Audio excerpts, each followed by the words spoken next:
રહ્યા છો TV9 ગુજરાતી આપની સાથે હું છું વિધિ। વાત કરીએ અત્યારે મળી રહેલા અગત્યના સમાચારની। ગાંધીનગરથી મળી રહી છે જાણકારી કે જ્યાં મુખ્યપ્રધાન ભૂપેન્દ્ર પટેલની અધ્યક્ષતામાં સમીક્ષા બેઠકનું આયોજન થયું છે અને જિલ્લા કલેક્ટર અને તમામ ડીડીઓ સાથે આ સમીક્ષા બેઠક અત્યારે મળી રહી છે। સરકારી જમીન ઉપરના દબાણ, લેન્ડ ગ્રેબિંગ સહિતના કેસ પર ચર્ચા થઈ રહી હોવાની માહિતી છે।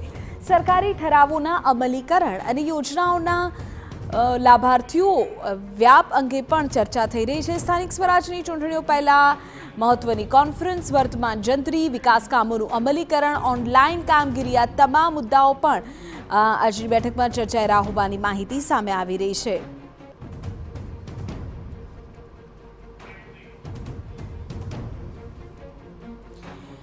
તો જે પ્રકારની જાણકારી મળી રહી છે તે અનુસાર મુખ્યપ્રધાનની ઉપસ્થિતિમાં તેમની અધ્યક્ષતામાં બેઠકનું આયોજન થયું છે, જેમાં સરકારી જમીન પરના દબાણો હોય, લેન્ડ ગ્રેબિંગ કેસ હોય, વર્તમાન જંત્રી હોય, વિકાસ કામોનું અમલીકરણ કેટલી દ્રઢતાથી થઈ રહ્યું છે, ત્યારબાદ ઓનલાઈન કામગીરી આ તમામ એવા મુદ્દા છે કે જેને લઈને અત્યારે તમામ જિલ્લા કલેક્ટર અને ડીડીઓ સાથે આ બેઠક ચાલી રહી હોવાની માહિતી સામે આવી રહી છે।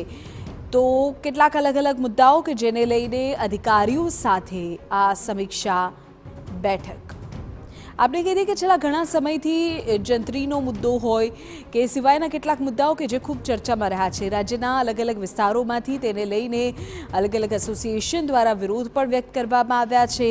ત્યારે તમામ મુદ્દાઓ પર અત્યારે માહિતી મળી રહી છે તે અનુસાર સમીક્ષા બેઠક ચાલી રહી છે। પાછલા દિવસોમાં રાજકોટ, વડોદરા તમામ સ્થળો પરથી બિલ્ડર એસોસિએશનથી લઈને બાંધકામ ક્ષેત્ર સાથે જોડાયેલા અલગ અલગ એકમોના જે અગ્રણીઓ છે તેઓ વિરોધમાં જોડાયા હતા।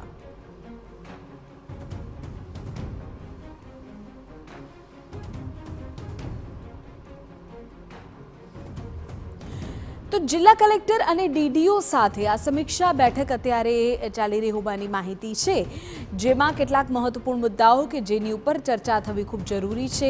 ખાસ તો જંત્રીનો મુદ્દો કે જેને લઈને રાજ્યમાં પાછલા દિવસોમાં અલગ અલગ સ્થળો પરથી વિરોધના દ્રશ્યો સામે આવ્યા હતા। સ્થાનિક સ્વરાજની ચૂંટણીઓ પણ આવી રહી છે, એ પહેલાં પણ આ મહત્વની કોન્ફરન્સ ત્યારે આજ મુદ્દે વધુ જાણકારી મેળવીએ અમારા સંવાદદાતા કિંજલ મિશ્રા આપણી સાથે અત્યારે જોડાઈ ગયા છે। કિંજલ અમારા પોલિટિકલ એડિટર પણ છે। કિંજલ, સૌથી પહેલાં તો ગાંધીનગરથી જે બેઠકનું આયોજન થયું છે તેને લઈને આપણી પાસેથી વિગતો મેળવી છે। કયા કયા મુદ્દાઓ એવા હશે કે જે આ બેઠકમાં અત્યારે ચર્ચાઈ રહ્યા છે, કેટલી મોટી ઇમ્પેક્ટ તેની, અને અત્યારના સમયમાં જ્યારે જંત્રી સહિતના મુદ્દાઓને લઈને રાજ્યમાં અલગ અલગ સ્થળો પરથી ક્યાંક વિરોધના દ્રશ્યો આવ્યા છે, એવામાં આ બેઠકનું શું મહત્વ?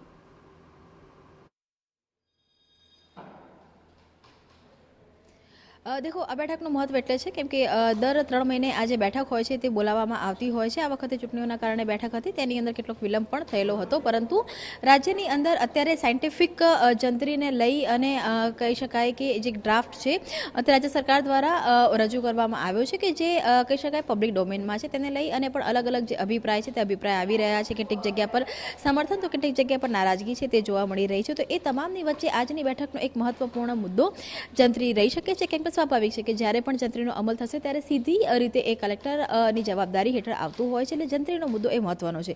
બીજું જે રાજ્યની અંદર દાદાનું બુલડોઝર છે જે ગેરકાયદેસર દબાણો પર તો ફરી જ રહ્યું છે, તેની સાથે જે સરકારી જમીનો છે, સરકારી જમીનો પર જે પ્રકારે કેટલીક જગ્યા પર એન્ક્રોચમેન્ટ થયેલા છે તેની સામે પણ એક કડક કાર્યવાહી છે તે કરવામાં આવી રહી છે। તો જે સરકારી જમીનો છે તેને લઈને પણ આ જે બેઠક છે તેની પર ચર્ચા કરવામાં આવશે।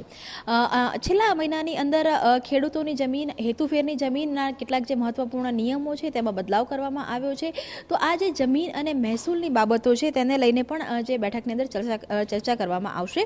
લેન્ડ ગ્રેબિંગના જે કેસો છે, લેન્ડ ગ્રેબિંગના કેસોની અંદર ઘણી જે કાર્યવાહી હોય છે તે કલેક્ટર ઓફિસમાંથી થતી હોય છે। તો લેન્ડ ગ્રેબિંગના જે કેસો છે તેની કાર્યવાહીમાં ઝડપ થાય, કહી શકાય કે ઝડપથી આ કાર્યવાહી પૂર્ણ થાય, મહત્વના જે કેસો છે તેની માટેની જે ચર્ચા છે તે આ બેઠકમાં કરવામાં આવશે। છેલ્લા 3 મહિનામાં જે સરકારી ઠરાવ કરવામાં આવ્યા છે, સરકારી ઠરાવો ઠરાવોનું અમલીકરણ અને અથવા તો એ ઠરાવની અંદર જે પણ પ્રકારની મુશ્કેલીઓ આવી રહી છે તે મુશ્કેલીઓને લઈને પણ ચર્ચા કરવામાં આવશે. જ્યારે પણ મુખ્યપ્રધાન દ્વારા મુલાકાત કરવામાં આવતી હોય છે સામાન્ય લોકોની સોમવારે મંગળવારે તેની સાથે જ જે દર મહિનાની અંદર એક ગુરુવારે જે કહી શકાય કે કોલ થતો હોય છે તેની અંદર લોકોની કેટલીક જે સમસ્યાઓ હોય છે તે સીધી ઉડીને આંખે વળગતી હોય છે. વોટ્સઅપ કોલના માધ્યમથી પણ આ જે સમસ્યા છે તે આવતી હોય છે, તો તે મુદ્દા ઉપર પણ જે ચર્ચા છે તે કરવામાં આવશે. અને સૌથી જે મહત્વનું છે સ્થાનિક સ્વરાજની ચૂંટણી. એક તરફ ચૂંટણી પંચ દ્વારા પણ જે મતદાર યાદી છે, મતદાર યાદીને અપડેટ કરવાની કાર્યવાહી છે તે ચાલી રહી છે, તો બીજી તરફ રાજ્યની અંદર 6000થી પણ વધુ ગ્રામ પંચાયતો અને તેની સાથે નગરપાલિકા અને જિલ્લા પંચાયતની ચૂંટણી છે તે યોજાવાની છે. તેને લઈને પણ તંત્રની તૈયારીઓને લઈને પણ બેઠકની અંદર ચર્ચા કરવામાં આવશે. કિંજલ, તમામ માહિતી બદલ. તો કિંજલ જણાવી રહ્યા છે તે અનુસાર કેટલાક મહત્વપૂર્ણ મુદ્દાઓ પછી સ્થાનિક સ્વરાજની ચૂંટણી હોય, જંત્રીનો મુદ્દો હોય, સરકારી દબાણોનો મુદ્દો હોય, તેને લઈને ચર્ચા થઈ રહી છે.